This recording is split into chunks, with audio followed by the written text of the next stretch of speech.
Assalamualaikum warahmatullahi wabarakatuh. Sebelumnya perkenalkan, kami dari kelompok 2 ingin mempresentasikan dari tugas kontek 10 dan saya sendiri di sini Perbatasari dengan NPM 25 10 10 164 dan rekan saya. Saya Muhammad Sanadi dengan NPM 25 10 10 166 dan rekan saya. Saya Susanila Yolanda Putri dengan NPM 25 10 10 168.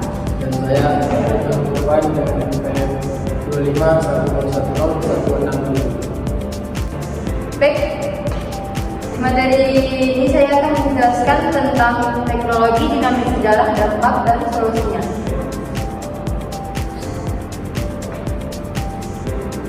Adapun cara kerja teknologi dinamit, yang pertama yaitu dinamit adalah bahan peledak berbentuk batang yang berisi nitrogliserin yang diserap ke dalam bahan penyerap, biasanya tanah di atom. Yang kedua, ketika sumber dinyalakan, api menyalakan detonator.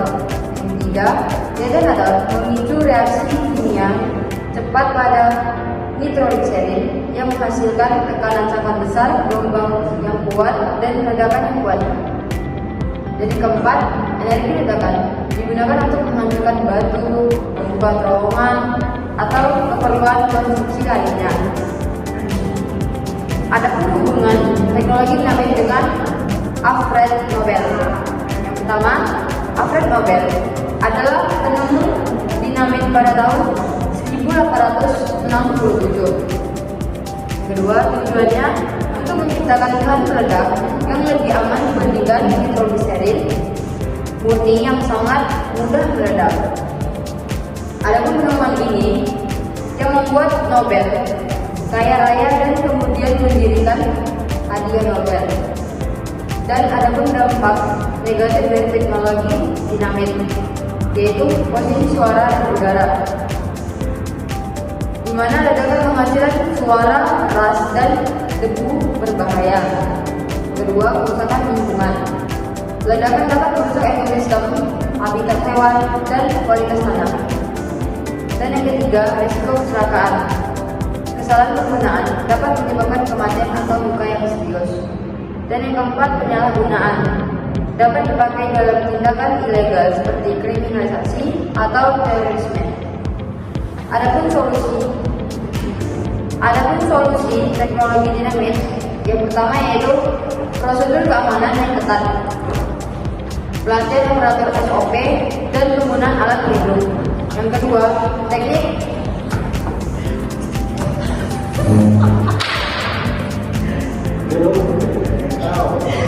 adapun solusi teknik sabar jangan Nanti aku yang mati. ini potong aja. Saya hanya saya mati. Ya dari saja tadi. Enggak, tadi itu ngomongnya. Adapun dampak negatif teknologi dinamit, diantaranya itu polusi suara dan udara. Ledakan menghasilkan suara keras dan debu yang sangat berbahaya. Dan kerusakan lingkungan, ledakan dapat merusak ekosistem, habitat hewan, dan kualitas tanah. Yang ketiga, risiko kecelakaan. Kesalahan penggunaan dapat menyebabkan kematian atau luka yang serius. Dan yang keempat, penyalahgunaan dapat dipakai dalam tindakan ilegal seperti kriminalisasi atau terorisme. Baik, yang materi selanjutnya yaitu tentang solusi teknologi dinamit. Yang pertama yaitu prosedur keamanan yang ketat. Adapun pelatihan operator, SOP, dan penggunaan alat pelindung. Serta yang kedua itu teknik peledakan ramah lingkungan, mengatur jumlah bahan peledak, lokasi pengobaran yang tepat, dan peredam getaran. Yang ketiga, pengawasan pemerintah, regulasi ketat untuk distribusi dan penggunaan dinamit. Dan yang keempat, penggunaan teknologi alternatif, misalnya peledakan hidrolik, pemotongan laser, atau peledakan yang getarannya rendah. Baik, materi selanjutnya mungkin yang akan dijelaskan kawan saya. Saya akan membawakan materi tentang teknologi windmill, sejarah dan dampak kondisinya. Cara kerja teknologi windmill. Yang pertama, memanfaatkan energi angin untuk memutar baling-baling atau blade. Yang kedua, putaran baling-baling menggerakkan rotor di dalam nacelle.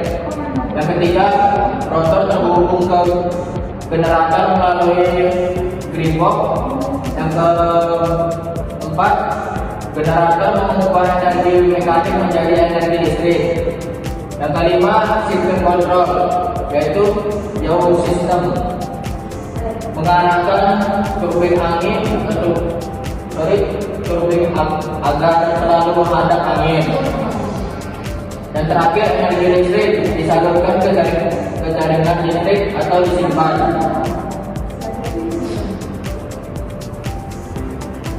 Yang selanjutnya, proses energi windmill. Yang pertama, angin bergerak atau mendorong baling-baling.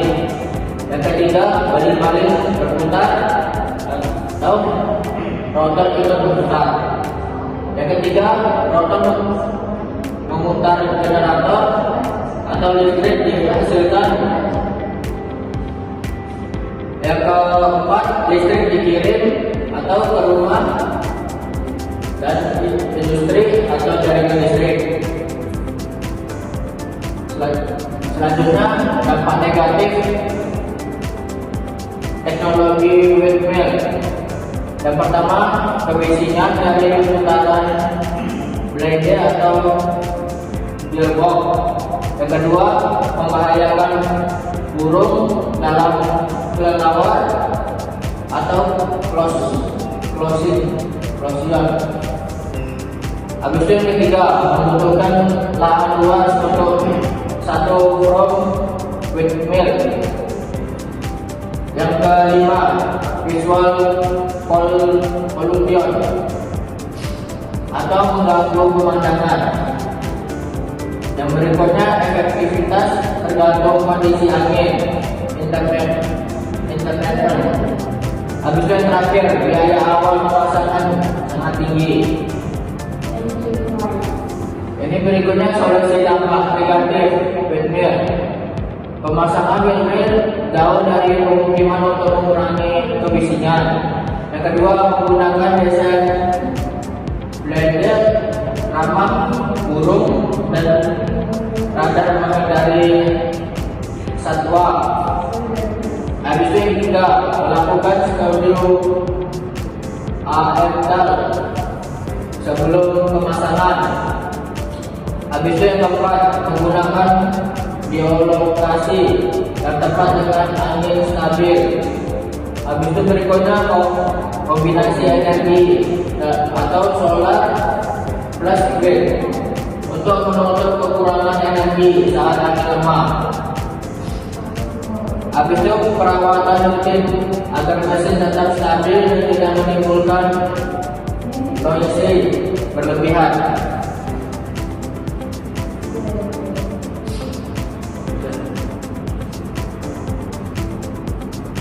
Berikut ini cukup sekian materi yang saya paparkan. Terima kasih. Materi selanjutnya akan dibawakan oleh rekan saya. Baik, assalamualaikum warahmatullahi wabarakatuh. Di sini saya akan menjelaskan bagaimana teknologi mobil listrik itu bisa, gimana listrik ini bisa membuat mobil ini bisa berjalan.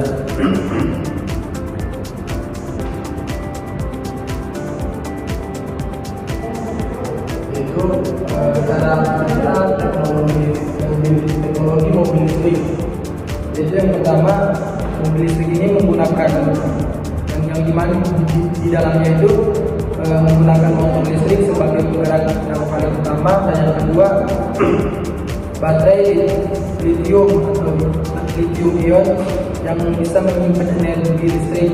Terus yang ketiga, inverter yang mengubah arus DC menjadi AC. Terus yang keempat, di mana motor listrik ini di dalam itu menghasilkan torsi instan. Dan yang kelima, regenerative braking yang mengembalikan energi ke baterai yang tadi. Terus yang ke-6, pengisian daya melalui AC, charging atau fast charging. Dan yang selanjutnya, komponen utama pada mobil listrik itu yaitu ada 5. Jadi yang pertama yang saya sebutkan, baterai lithium ion, yang kedua motor listrik, inverter, yang ketiga, yang keempat power control unit atau PCU. Terus yang kelima, regenerative braking system, dan yang keenam, charging port dan onboard charger.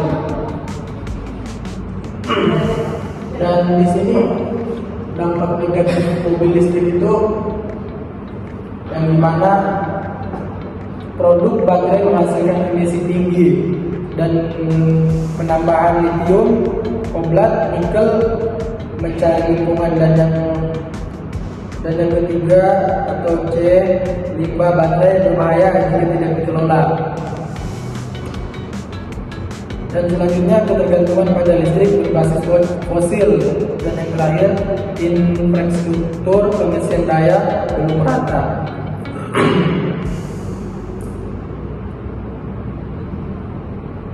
Nah, di sini ada solusi dari dampak negatif tadi.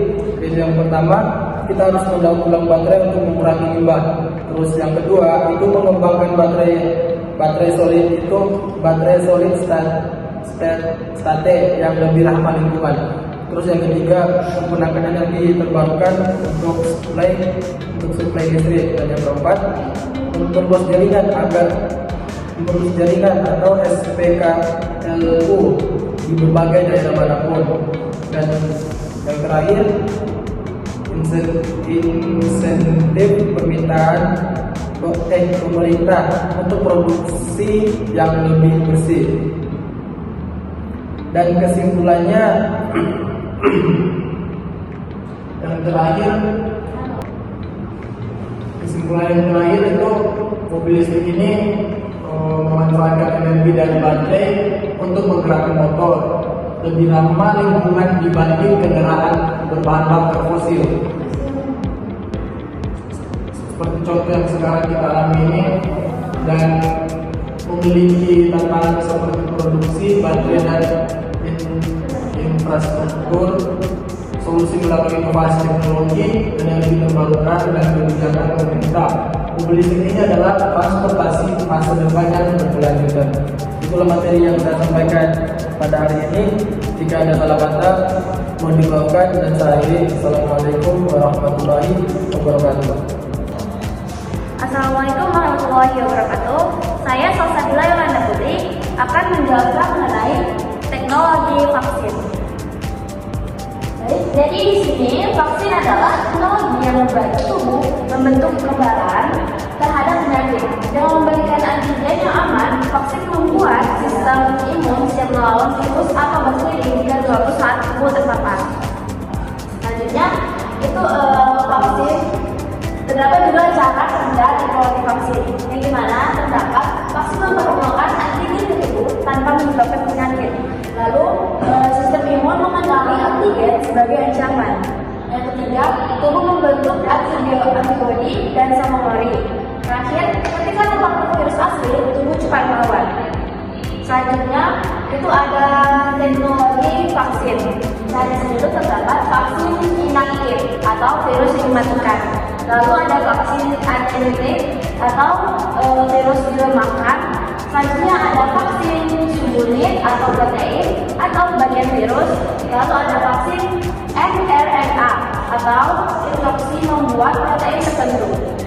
Nah, selanjutnya itu ada dampak negatif teknologi vaksin, yang dimana itu terdapat efek samping ringan, efek samping sedang, efek samping jarang, dan dampak sosial. Nah, selanjutnya terdapat solusi untuk dampak negatif. Yang dimana pertama, edukasi masyarakat tentang keamanan vaksin. Lalu yang kedua, screening kesehatan sebelum vaksinasi. Lalu yang ketiga, monitor KMPI atau kejadian ikutan pasca imunisasi. Dan yang keempat, pemerataan distribusi vaksin. Nah, cukup sekian yang dapat saya sampaikan mengenai teknologi vaksin. Lebih dari saya mohon maaf. Assalamualaikum warahmatullahi wabarakatuh. Jadi kan gimana nih dari Dari materi itu Ustaz. Dari materi saya paparkan tadi kan saya membawa materi tentang dicerahin. Ini kan biasa dicerahin dibuat kayak ambil listrik pakai tenaga angin. Jadi kan ini kan buat teknologi ini kan baru-baru juga dikembangkan di tahun-tahun ini juga setahu saya. Tenaga berarti tenaga Lebih praktis lah jadinya. Kalau tidak ada listrik pakai tenaga itu bisa. Iya tuh. Oh, jadi mau materi apa? saya sebelumnya ya. kalau yang saya sampaikan bahwa dampak positifnya itu ya, mobil listrik ini adalah kendaraan yang sepenuhnya atau sebagian ditenagai oleh mobil listrik yang menggunakan energi yang disimpan dalam baterai kayak pengisian ulang, bukan mesin pembakaran atau ICE yang membakar bensin atau solar. Oke, mungkin dari materi yang saya dengarkan yang bawakan, dari sini kita dapat menyimpulkan bahwa semakin perkembangan zaman dan meningkatkannya teknologi membuat hidup lebih praktis, efisien dan terkoneksi. Mungkin presentasi ini yang kita bisa dapat kesimpulannya itu sebelumnya jika ada kesalahan kata dari saya dan rekan-rekan. Assalamualaikum warahmatullahi wabarakatuh.